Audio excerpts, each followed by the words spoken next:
오늘 아침에 어떤 사람이 저한테 우리 아크로비스타 털러 갈까? 그거 가면 얼마나 많이 있을까? 털어가지고 그거를 좀 바꿔서 어려운 데서 이렇게 지금 온수기도 없이 겨울을 나셔야 되는 분들 온수기도 좀 사드리고 이렇게 하면 홍길동 되지 않을까 그러던데요. 정말 근데 그 김건희 덕택에 우리가 몰랐던 거 많이 알게 돼서 견문은 좀 넓어진 것 같아요. 임세연 대변인님은 네. 로저 비비에 아세요? 저는 사실 알았죠. 제 친구가 그 브랜드를 좋아해가지고 구두를 그 친구가 좀 그걸 많이 좀 구매하는 매니아가 하나 있었습니다. 예. 그 친구 통해서 로저 비비에가 뭔지 알았고 그게 되게 비싸다는 거 알았는데 이제 우리 전 국민이 김건희 때문에 알게 됐죠. 근데 로저 비비에가 끝이 아닐 겁니다. 또 다른 새로운 명품 브랜드를 아시게 될 거예요 아마. 김건희가 이제 아까 말씀드린 것처럼 그라프, 바쉐론, 콘스탄틴, 무슨 뭐 샤넬, 티파니 뭐 있잖아요. 등등 계속 나오는 거. 뭐 목기부 목기 88세트도 있고 하니까 아마도 여러분들께서 또 다른 명품을 아시게 될 계기가 또 다시 올 겁니다.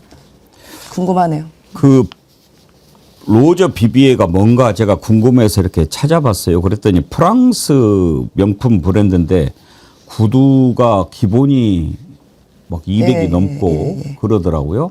그리고 쭉 설명을 보다 보니까 한 게 하나 있었어요. 그 케이트 블란쳇이라는 아주 유명한 배우가 나오는 블루 제스민이라는 영화가 있는데 이제 상류층의 몰락, 뭐 상류층도 아닌데 상류층 따라가다가 몰락하는 그런 과정을 그린 영화죠. 거기에 보니까 그 온갖 치장을 이렇게 하는데 비비의 구두 이런 글이 대사가 나오더라고요. 그래서 김기현 씨 부인이 그동안에 그 김건희의 착장을 잘 살펴본 거예요. 보면은 김건희가 로저 비비의 구두 자주 착용합니다. 그게 특이해요. 네모 클라치가 됐거든요. 네모나케. 그래서 그동안에 김건희가 딱 그 디올 운동화도 입고 하다 보니까 그걸 보고 로저 비비에 좋아하는구나 해서 취향에 맞게 골라준 거죠. 김건희 특검 출석할 때 신었던 구두가 바로 로저 비비에라고 하던데요. 혹시 그 사진 있습니까? 납작한 거. 예. 김건희가 그 구두를 신고 왔다고 그러던데 자주 신었어요, 그거. 자주 신었어요. 근데 지금 보면은 참 그것도 어리석은 것 같아. 최진봉 교수님. 특검 출석할 때 자기한테 쏟아진 혐의가 뇌물 받고 막 이런 것들이었잖아요. 그러면은 옛날에 순방 갈 때 뭐 그 에코백 들고 가고 그렇게 쇼하고 그러지 않았습니까? 그러면 그때도 뭐 좀 평범한 신발 신을 건데 그거는 뭐 어찌할 수 없는 그런 본능일까요? 그럴 수 있을 것 같아요. 아니면 뭐 그런 신발이 없을 수도 있고요. 알 수는 없는데. 다른 신발이 아예 없어서. 없고 그냥 그런 명품만 갖고 있는지 모르겠는데 너무 좋아해서. 근데 그런 그러니까 한마디로 얘기하면 지금 앵커가 말씀하신 것처럼 기본적으로 그런 의식 자체가 없는 것 같아요. 그러니까 사회가 어떻게 볼지, 자기가 그걸 신고 나갔을 때 사람들이 나중에 그걸 어떻게 분석할지 이런 부분에 대한 생각 자체도 하지 않는 게 아닌가 하는 생각이 들고, 예전에 그 최순실 지금 최성으로 이름 바꾼 사람, 그 사람도 예전에 출석할 때 신발이 문제가 된 적이 있었잖아요. 논란이 됐었고 비슷한 상황이 아닌가 하는 생각이 들어요. 그러니까 남한테 뭘 잘 받고 뇌물 받고 이런 사람들은 그냥 그것이 일상이 돼가지고 그게 무슨 그 사회적으로 여론의 비난을 받든 말든 나는 너희와 달라라고 하는 잘못된 삐뚤어진 특권의식 이런 것들이 있지 않는가 이런 생각이 듭니다. 하여튼지 뭐 로저 비비엔이 뭐 여러 가지 이름 우리가 덕택에 많이 알게 됐는데 하여튼 파도 나옵니다. 양절 변호사님, 이거 다 뇌물 아닙니까? 뭐 사실상 이제 법적으로 따져봤을 때 과연 청탁이 있었느냐, 그 대가로 뭔가를 받았느냐 이런 것들은 이제 법원에서는 그렇게 따져보겠지만 사회적인 어떤 일반적인 관점에 봤을 때는 말씀하신 것처럼 뇌물이라고 불러도 좋은 거죠. 그냥 아무 이유도 없이 김건희라는 사람에게 가져다 줄 일 없지 않습니까? 그런데 참 그래요. 우리가 뭐 명품이라고 하는 것들이 말이 명품이지 그냥 비싼 물건인 것이고, 사람이 실제로 그 실체가 공허하고 자기가 뭔가 자신감도 없고 이런 사람들이 주로 뭐 그 돈이 여유가 있어서 사는 사람도 있지만 사는다고 하고, 또 그런 사람이라고 할지라도 그 대통령 배우자라고 하는 공적인 지위에 있으면 일부러라도 그렇게 드러나는 어떤 그 장신구 같은 건 안 하는 게 일반적인 상식이거든요. 그러니까 실제로 비싸든지 싸든지 간에 누가 그냥 요즘처럼 온라인에 보면 그냥 바로 검색해 보면 알 수 있는 그러니까 상품의 브랜드가 나오는 것들은 사실은 오히려 뭐 그런 어떤 자리에 있을수록 안 한다고 합니다. 근데 이 사람은 자기를 내세울 수 있는 것들이 없잖아요. 뭐 아시다시피 뭐 경력도 위조였었고 학력도 위조였었고 다 가짜니까 어떻게든지 그 가짜인 자신을 조금이라도 값비싼 것들, 조금이라도 이름이 알려져 있고 그런 것들로 꾸미고 싶어하는 본능들이 계속해서 나왔기 때문에 그렇게 뻔한 어떻게 보면 찾아보면 나오는 그런 명품들을 휘감고 다녔던 거죠. 뇌가 다르다니 몸에 걸친 모든 게 다 뇌물일걸요. 뇌물 받은 거 빼면 홀딱 벗고 나와야 될 겁니다. 정말 최진복 교수님 말씀대로 다른 걸 신을래야 뭐 옛날에 신던 거 다 버리고 뇌물로만 챙겨도 다 못 신는 거죠. 이렇게 금거북이 받고 장관급 자리 하나 주고 또 당대표 명품 가방 받고 주고 우리가요 지금 김기현 와이프가 이 로저 비비에 줬는데 어떻게 해서 김기현이 대표가 됐습니까? 우리가 그 과정을 너무나 잘 기억하잖아요. 혹시 잊어버리셨습니까? 맨 처음에 나경원, 안철수, 유승민, 김기현 이렇게 나왔어요. 거기에서 여론조사했을 때 김기현이 몇 등 했는지 아십니까? 꼴등이었어요. 잽이 안 돼요. 그런데 김기현이 대표가 됐습니다. 그 대표되는 과정이 어떻게 했습니까? 먼저 나경원 쳤죠. 나경원이 그때 1등인가 됐어요. 그러니까 그 저출산 뭐 고령 뭐 위원장 맡고 있는데 말도 안 되는 거 했다고 막 그에서 나경원 잘라버리고 그 다음에 안철수가 이제 남아있으니까 안철수가 안윤연대 이야기했어요. 대통령실 정무석에 나와가지고 어디다 대고 안윤연대 대통령하고 네가 동격이냐 막 이러면서 압박을 해가지고 그 꼴등을 1등을 만드는 거예요. 그렇게 했는데 뭐 그때만 해도 설마 뭐 뇌물 받고 이렇게 했겠냐 이걸 떠나서 자기 마음에 드는 사람 대표시키려고 이렇게 했겠거니 그때 대표도 그냥 한 게 아니고 이준석이 날리고 그 자리 지금 한 거거든요. 그런데 다른 사람들이 나오니까 그냥 다 쳐버린 거 아닙니까? 그때 당시에 나경원 무슨 뭐 솔로몬 재판 무슨 뭐 이런 이야기 했어요. 한번 들어보시죠. 솔로몬 재판이 진짜 엄마의 심정으로 이번에 그만두기로 결정했습니다. 최진봉 교수님, 네. 저기서 솔로몬 재판 얘기가 왜 나옵니까? 그러니까요. 맥락이 맞지 않아요. 그러니까 뭐 예를 들면 제 그냥 나경원 입장에서 이해한다고 하면 자기 아들 살리기 위해서 자기는 그냥 포기하겠다 이런 거잖아요. 압력이 들어왔다는 거죠. 저는 그렇게 보여집니다. 저게 그냥 아무런 압력이 없는데 저런 얘기 할 이유가 없어요. 예를 들면 솔로몬 재판도 마찬가지잖아요. 아이를 뭐 서로 엄마라고 얘기하니까 뭐 나누겠다 이렇게 얘기하니까 진짜 엄마가 그럼 포기하겠다 이렇게 나왔다는 거 아닙니까? 그러면 본인의 의사와 관계없이 누군가로부터 압력을 받았고 그 압력 때문에 불가피하게 그만두게 된 상황이라는 걸 상식적으로 얘기하는 거예요. 그러면 저는 이게 그냥 뭐 김기현은 그렇게 얘기하더라고요. 그냥 이게 무슨 사회적 예의다 뭐 이따위 얘기하던데요. 만약에 김건희, 윤석열이 당무에 개입해서 그것도 불법이에요. 대통령이 당무에 개입할 수 없게 돼 있습니다. 당무에 개입하면 안 되는 거잖아요. 명백하게 윤석열이나 김건희가 개입했을 가능성을 증언하고 있는 거라고 봐요. 지금 나경원의 발언 자체가. 그렇다고 하면 이것도 정말 불법으로 조사해야 한다고 저는 생각합니다. 대통령이 어떻게 당무에 개입을 합니까? 하면 안 되는 것이죠. 그런 일을 통해서 김기현이라는 사람을 임명하게 선출되게 해줬고 그것 때문에 답례로 선물을 준 거잖아요. 그럼 뇌물성이죠. 이게 어떻게 뇌물이 아니라고 얘기할 수 있냐고요. 안윤연대 뭐 얘기 나왔을 때는요. 이진복 수석이 나와가지고 어디다 대고 안윤연대냐 이렇게 또 소리를 높였어요. 그것도 들어보겠습니다. 안윤연대라는 표현을 누가 썼습니까? 그건 정말 잘못된 표현입니다. 대통령과 후보가 어떻게 동격이라고 지금. 아니 안윤연대 쟤네들이 선거할 때 쓴 거 아니에요? 아니 이 윤석열이 제안해서 안윤연대 맺어진 거 아닙니까? 그래서 사실상 같은 공동정부다 뭐 이런 얘기도 했었던 걸 기억하고 인수위원장 누구였습니까? 그리고 안철수였어요. 시작을 같이 했는데 이제 저때 정무수석이 저런 말을 한다? 그러니까 저기는 이제 내로남불의 전형들이에요. 저 사람들은 양심도 없고 뭣도 없고 본인들이 한 말도 기억도 못하고 과거에 나와 싸웠던 게 바로 윤석열 정권 틀의 민낯입니다. 민낯. 예. 그리고 뭐 지금 아까 나경원 의원이 저 당시에 뭐 솔로몬 재판 이런 얘기 하는데 나경원 의원은요 저 영상 보면은 참 창피할 것 같아요. 벨도 없습니까? 사실 본인이 당대표 하려고 했을 때 사실상 무너뜨린 거잖아요. 그러니까 뭐 김건희가 시켰든 윤석열이 시켰든 어쨌든 본인이 꿈을 좌절시켰는데 그때 지금까지도 윤석열 좋다고 그렇게 아직까지도 쉴드 치고 그러니까 벨도 없는 사람이 저는 나경원 같은 사람이라고 봅니다. 그런데 이제 김기현이가 이게 드러나니까 이제 인정을 안 할 수가 없죠. 준 것을 인정을 하면서도 이렇게 이야기를 해요.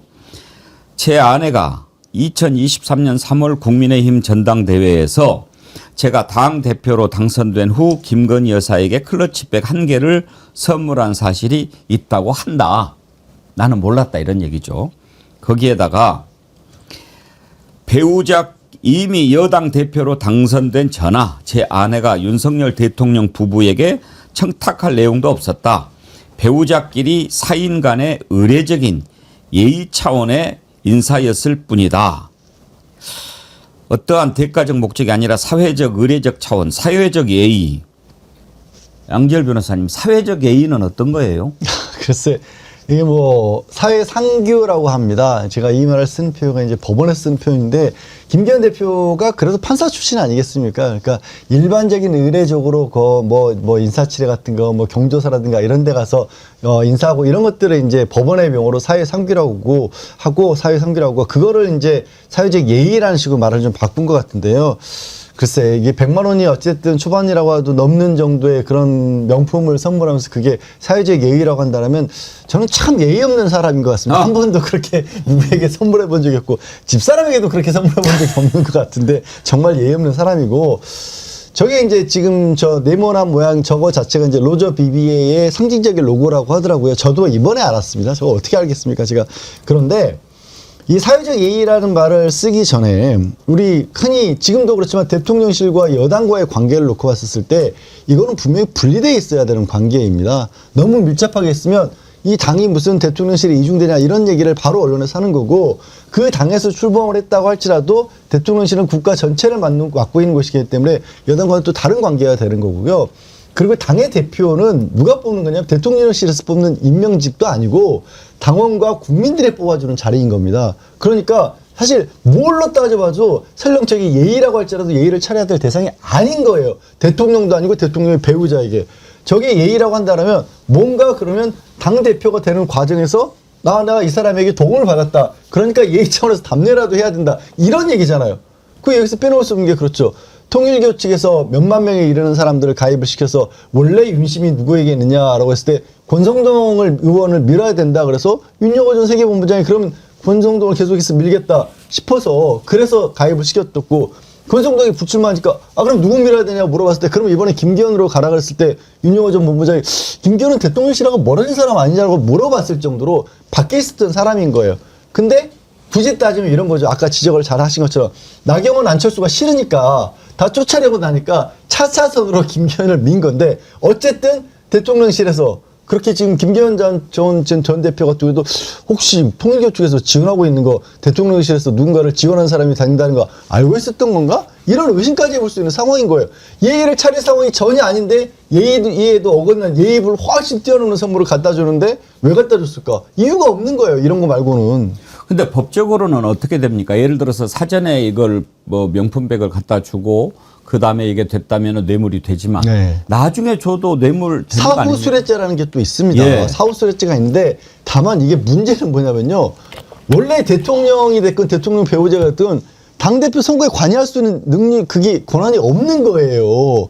이게 또 황당한 게 법적으로 따지면 권한이 없는 짓을 했기 때문에 이게 또 법적으로는 뇌물이 안 되는 그런 문제가 생깁니다. 얼마나 도대체 받아먹었을까 저는 참 궁금해요. 최지봉 교수님 네. 다 조사하면 얼마나 나올까요? 우리가 상상하는 것보다, 왜냐면 하나하나 나오는 거잖아요. 이것도 네. 꽁꽁 숨겨놨을 텐데 이게 조사 과정에 특검을 조사하는 게 나오는 거니까 특검이 조사하지 않은 영역에서 얼마나 많이 있었겠어요. 저는 우리가 상상하는 걸 초월했을 거라고 생각해요. 우리가 지금 생각하고 있는 그 정도 범위는, 이거는 왜냐면 윤석열이나 김건희가 받는 행태를 보면요. 전혀 죄의식이 없어요. 그냥 덥석덥석 받아요. 갖다 주면. 그러니까 뭐 한두 개도 아니고 통일교에서는 여러 개를 받았을 뿐만 아니라 지금 김기현 같은 사람도 이게 특검이 없어서 어떻게 드러나긴 했겠습니까? 뭐 금거부기를 받는가 하면. 근데 이런 일들이 제가 볼 때 이권에 개입한 모든 과정이 있었을 것 같아요. 예를 들면 윤석열이 임명했던 여러 임명직에 있어서 문제가 되고 논란이 될 수 있는 사람들이 임명되는 경우도 많이 있잖아요. 그런 부분에서 저는 충분히 있었을 가능성이 있다고 생각합니다. 김기현 건도 그래요. 이게 지금 증거가 나와서 그렇지, 만약에요, 그냥 상상을 해보면 이게 추후에 이걸 받았다고 하면 시작하기 전에는 안 받았을까요? 모르겠어요. 그거는 뭐 나온 게 아무것도 없으니까 뭐라고 뭐 얘기할 수는 없는 거지만 그 과정에는 그럼 아무런 그게 없었을까라는 생각이 들 정도로 의심이 들어요. 그래서 저는 상상을 초월하는 여러 가지 일들이 일어났을 텐데 그걸 전부 다 수사를 할 수 없으니 너무 답답한 것이고 어디 목록 같은 거 만들어놨지 않았을까 하는 생각도 들어요. 어디 수사다 보면 좀 지켜봐야 될 것 같습니다. 나중에 윤석열이 김기현도 날렸잖아요. 그런데 김기현은 자기가 어떻게 해서 대표가 됐는지 너무나 알기 때문에 깨갱 한마디 못하고 그냥 물러나는 거죠. 그나마 그거 날리면서 어디 감옥에다 쳐박을 건데 이런 것도 좀 전달을 해서 봐줬는지 모르겠다 하는 생각이 듭니다. 이런 일도 있었더라고요. 국감에서 전용기 민주당 의원이 대통령실 경호처 강병인 기획관리실장 직무대리한테 경호처에서 경호 차량을 구입했는데 그게 이제 마이바흐라는 아주 최고급 최고 벤츠에서 나오는 최고차죠. 그걸 김건희 생일날 그 마이바흐 키 전달식을 했다는 거예요. 마치 그 차량을 선물하는 것처럼 이렇게 연출을 했다는데 맞냐? 그렇게 물어보니까 강병인 기획관리실장 직무대리가 맞다고 이야기했어요. 이거 여사님 참니다 이렇게 했다는 거 아닙니까? 그러니까 그게 우리 국민의 세금으로 산 경호 차량이잖아요. 그 마이바흐가 보통 방탄 차량을 마이바흐 쓰거든요. 그 아마 2세대 정도 있는 걸로 제가 알고 있는데, 그러니까 모든 국가의 기물과 국가의 예산을 사적으로 사용을 한 겁니다. 그게 김건희 거예요? 그 마이바흐가? 아니 하다못해 대통령한테 준 것도 아니고 김건희한테 줬다고요? 저 기억하시잖아요. 그 키만 준 게 아니에요. 풍선 쇼도 해주지 않았습니까? 우리 작살남 김서훈 씨께서 그 마이바흐 주면서 김건희 생일날 여사님 아름다우신 여사님 제가 여사님께 선물 드립니다 하고 풍선 쇼 딱 열었더니 풍선이 확 날아가지고 그렇게 김건희가 좋아했다는 거 아닙니까? 아니 그러니까 소위 말하면 놀고 자빠졌네 저 지들끼리 아주 그냥 국가가 자기들 거예요. 그러니까 김건희나 윤석열이 영구집권 하려던 이유들이 바로 이렇게 먹고 놀고 쓰고 즐기고 이런 거 다 그동안 아무렇지도 않게 해도 아무렇지도 않았던 것, 걸리지 않았던 것. 그냥 국가가 내 거고 나는 왕이고 국가 돈도 내 돈, 저것도 내고 저 사람도 내 사람 이러면서 살았던 거니까 얼마나 천하를 호령하게 살았을까요? 그러니까 궁이나 빡빡 들어가가지고 어자에도 앉고 그 난리를 부렸던 거 아닙니까? 전 지금 생각하니까 치가 떨립니다. 그러면 마이바흐 탈 때 김건희가 윤석열한테 옆에 타. 내 차니까 좀 타겠습니다. 이랬는가요? 그 마이바흐를 가짜 출퇴근으로 이용을 한 거예요. 윤석열 술 먹고 다음날 숙취 때문에. 그럼 내 차로 잠깐 가 그랬을까요? 네, 그렇죠. 아유. 속보가 하나 들어왔는데요. 내란 특검팀이 윤석열을 이적죄, 그러니까 이제 우리가 그동안 흔히 외환 관련된 거, 이 이적죄로 김용현 여인영 방첩사령관이죠. 일반 이적 및 직권 남용 권리행사 방해 혐의로 기소했는데요. 이제 말하자면 외환죄로 기소한다고 볼 수 있습니다. 근데 외환죄는 뭐 여러 가지 막 결리는 게 있으니까 이제 이적죄로 했는데 이거를 보면서 당연히 해야 된다라고 생각하지만 궁금한 게 있어서 양지열 변호사님한테 여쭤볼게요. 원래 이제 윤석열이 그 구속기간 만기가 다가오지 않습니까? 그런데 직위원이 지금 하는 거 보면은 과연 그 안에 끝날 수 있을까? 그렇게 되면 이제 풀려날 수 있으니까 이때 또 외환 관련된 걸로 영장을 청구해서 구속기간을 연장하는 걸로 생각하지 않았습니까? 그런데 지금 이걸 기소를 해버리면 그거는 어떻게 됩니까? 그때 당시 새로운 걸로 영장 청구는 어려운 상황이 되는 거죠. 근데 이제 내란 특검에서도 약간 이제 다른 사건들, 특히 이제 한덕수 전 총리 사건이긴 합니다만 그 사건의 결론이 올해 안에는 나올 수 있을 것 같다라는 확신을 가진 것 같습니다. 그리고 이 일반 이적죄라고 하지만 이 부분도 수사가 굉장히 많이 진전이 되어 있는 상황이고, 이게 뭐냐면 평양의 북쪽에 그 주석궁 주변이라든가 아니면 그 북한의 군사기지 주변으로 드론 날려보낸 사건인 겁니다. 드론 날려보내고 실제로 이제 또 북방한계선 쪽으로 아파치 헬기도 낮게 저공 비행해서 공격을 유도하는 듯한 그런 상황을 만들어냈지 않습니까? 그게 북한, 적으로 명시되는 북한에 대해서 북한이 전쟁을 일으키기 쉽게 만들어줬다. 북한으로 하여금 오히려 우리를 공격할 수 있는 빌미를 만들어줬다고 해서 적을 이롭겠다는 의미의 일반 이적으로 된 겁니다. 근데 이제 외환으로 안 됐던 이유는 외환을 하려면 북한과 통모를 해야 되는데 통모한 증거는 없다 보니까 이제 일반 이적으로 간 거고, 그 과정에서 드론 사령부에 있는 그 군인들 입장에서는 그렇게 할 일을 해서는 안 되는 거거든요. 근데도 불구하고 그 사람들에게 엉뚱한 일을 시켰다라고 해서 직권남용 권리행사 방해죄까지 같이 적용을 한 겁니다. 그런 것들 그리고 아까 말씀드린 것처럼 한덕수 전 총리에 대한 사건이나 이런 것들이 먼저 결론이 나오게 되면 지변이 아무리 그 주저앉아가지고 지금 사실 아직도 증인이 30명간에 남아있기 때문에 올해 안에 무슨 뭐 재판을 끝낸다 이게 현실적으로 어려워질 수도 있는 상황이라고 하지만 그 재판을 무시할 수가 없는 거예요. 기본적으로 한덕수 전 총리에 대한 지금 한덕수 전 공수장 변경한 게 내란의 주요 임무 중사까지도 같이 되는 거거든요. 그러니까 내란의 중요 임무 중사, 내란을 같이 일으켰다고 하는 사람에 대해서 올해 안에 유죄가 나와버리면 근데 내란의 우두머리는 그럼 빠져나간다는 게 이게 성립할 수가 없는 사건이다 보니까 아마 그렇게 기소를 한 것 같습니다. 그러면은 이자 풀려나는 거는 걱정 안 해도 됩니까? 아니요, 저는 걱정은 여전히 해야 된다고 봅니다. 걱정을 하고 계속해서 직위원에 대해서 지적을 하고 왜 이렇게 재판이 질질 끌어가고 있냐라는 부분도 계속해서 지적을 해야 한다고 봅니다. 그래야 만약에 무슨 짓을 할지 모르는 자들이기 때문에 저는 이 부분을 계속해서 지적을 해야 된다고 봅니다. 그런데요, 윤석열 이자는 지금 구치소에 들어가서 돈 벌고 있더라고요. 지금 다시 구속된 뒤에 100일 동안에 들어온 영치금이 6억 5,725만 원이에요. 와, 109일간에. 윤석열이 대통령 연봉이 2억 6,258만 원이거든요.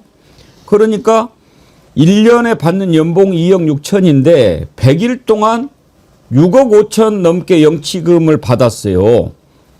이걸 또 받아가지고 다 또 바로 인출해서 넘겼더라고요. 완전히 구치소에 전방 차린 거 아닙니까? 제가 감옥 테크라고 부릅니다. 감옥 테크. 네, 감옥 테크, 감옥 재테크. 그러니까 그게 지금 대통령 재임했을 때보다 사실상 이게 연봉으로 따지면 훨씬 높은 비중으로 지금 영치금 받고 있는 거잖아요. 그러니까 계속 계시면 되겠네요. 훨씬 낫네요. 대통령 재임보다. 더군다나 이거 더 짭짤하네. 면세죠. 예. 면세예요. 그럼요. 면세. 예, 면세죠. 예. 세금도 안 띱니다. 계속 계셔라. 그리고 계속 재테크 하셔라, 그 안에서.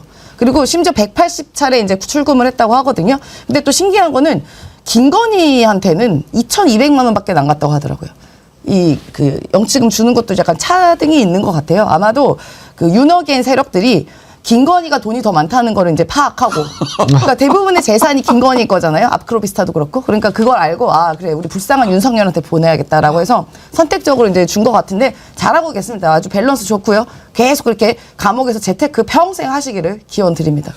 근데 이게 영치금 같은 경우에 이런 식으로 막 아무렇게나 뭐 제한 없이 받고 제한 없이 쓰고 그렇게 되면 이게 그동안 이런 사례가 없었으니까 문제가 안 됐지만 최진봉 교수님, 네. 이거 정치 자금으로 쓰인다면 이거 문제가 그렇죠. 되는 거 문제가 아닙니까? 되죠. 이건 문제가 될 수밖에 없어요. 이거는 왜냐하면 말씀하신 것처럼 이게 뭐 세금도 안 떼요. 그냥 뭐 영치금 들어온 건, 그리고 영치금은 이제 400만 원까지만 가질 수 있으니까 이걸 다 빼내서 가지고 가는 거거든요. 자기 개인이 계좌든 어디로 가는지 모르겠지만 윤석열 같은 경우는 6억 5,166만 720원을 180여 차에 들어서 개인 계좌로 이체를 다 시킨 거예요. 400만 원을 맥시멈이니까 그 이상은 갖고 있을 수 없으니까. 근데 이런 식으로 하면 이거 나중에 정치자금으로 쓰는 거 아니겠어요? 본인이 이렇게 있다가 감옥에 얼마나 뭐 계속 있어야 되겠지만 계속 있는 과정에서 이거 계속 이렇게 돈을 받으면 이 돈 모아가지고 자기 정치자금으로 쓴다고 하면 이건 막아야 되는 거 아니겠어요? 저는 이렇게 무도하게 전 국민을 대상으로 나라를 위기에 빠뜨리고 내란을 일으킨 자가 돈을 영치금 받아가지고 돈벌이 하고 있는 이 상황을 만드는 것도 대단히 저는 문제라고 생각합니다. 이게 이제 법의 미비라고 볼 수 있을 텐데 영치금 이렇게 많이 들어온 적이 없어서 그렇게 될 수는 있겠지만 이것도 이런 걸 보면 국민들도 너무 화가 나지 않습니까? 이게 무슨 이 사람이 여기 들어가가지고 하는 짓은 계속 버티고 수사에 적극적으로 임하지도 않고 재판에 나오는 것도 선택적으로 나오고 자기 마음대로 나오고 이런 행동을 하는 사람이 영치금 이렇게 받아가지고 돈 벌고 있으니 화가 치밀어 오릅니다. 이것도 좀 손봐야 되지 않나는 생각도 듭니다. 아니 영치금 이렇게 막 들어오고 그러면은 나라가 개입 못 합니까? 그러니까 지금 윤석열 때문에요. 그 법이 아닌 게 돼버리고 이게 한두 가지가 아닌데 상상도 못했던 일이 벌어지고 있는 겁니다. 사실 한도를 400만 원으로 해놨지만 일반적으로 누가 감옥에 들어가 있는데 밖에서 한 달 400만 원씩 넣어준다는 게 상상할 수 없는 일이잖아요. 400만 원조차도. 그러니까 이런 부분에서 새롭게 어떻게 보면 이거를 또 400만 원 이상 들어왔을 때 어떻게 했었을 때 그걸 밖으로 빼냈을 때 어떻게 할지 아예 법이 없는 건데 굳이 따지면 이거는 개인이 증여를 하는 거거든요.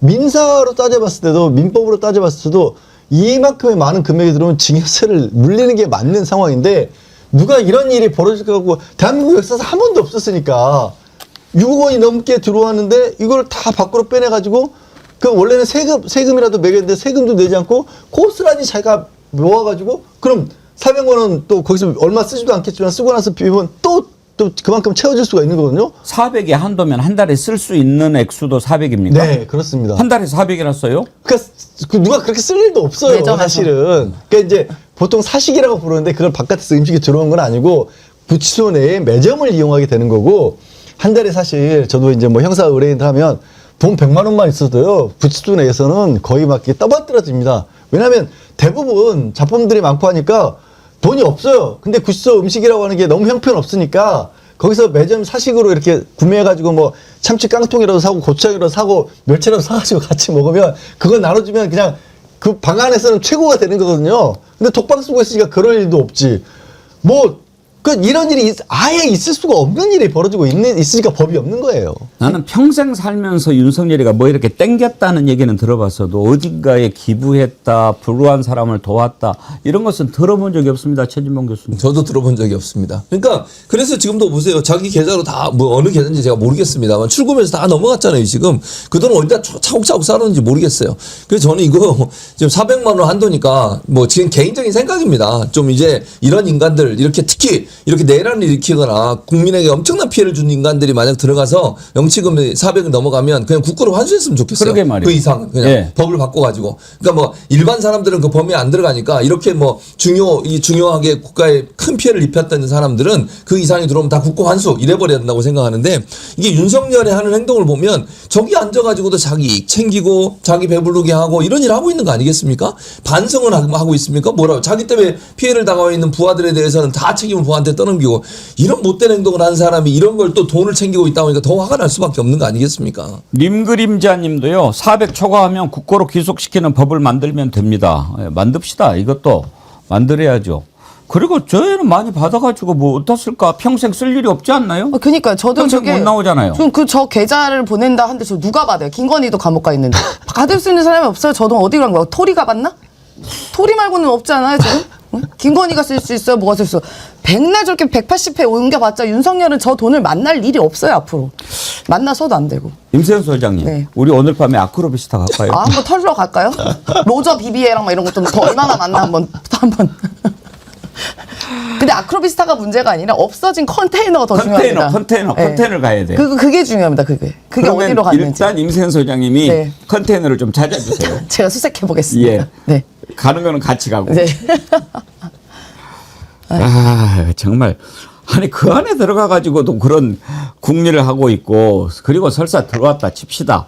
그 뭐 지금도 윤석열 지지하고 뭐 돌아다니는 놈도 있으니까. 근데 그렇게 들어오면 그거를 좀, 나로 인해서 고통받는 사람들한테 뭐 겨울철이니까 뭐를 좀 연탄을 저기 한다든지 뭐 이런 생각은 못 하나요? 하기야 그렇게 생각을 한 것 같아 왜 저기 있겠습니까? 예전에 과거에 송영길 대표님은 그 다른 분들이 어려우신 분들이 영치금 줄까봐 아예 사모님께서 미리 영치금 다 본인이 채워놔서 입금이 안 되게 해놨었고요. 아. 네, 다른 분들 영치금 이게 못 딱 받고. 차면은 입금이 안 됩니다. 입금이 안 돼요. 그러니까 계속 인출을 바꾸는 하는군요. 거예요. 네. 그러니까 지금 뭐 윤석열 같은 경우는 계속 빼서 자기 계좌로 옮기잖아요. 아예 그 송영길 대표님은 다른 분들이 못 들어가게 사모님은 미리 다 막아놨답니다. 영치금. 그리고 나올 때도 그 영치금 뭐 약간 기부라고 해야 되나? 그걸 좀 주고 나오셨대요. 다른 분들한테. 대조되지 않습니까? 아, 정말 저런 끼임 작가님, 국민에게 총칼을 겨누는 내란범에게 영치금을 보내는 버러지들도 그렇죠.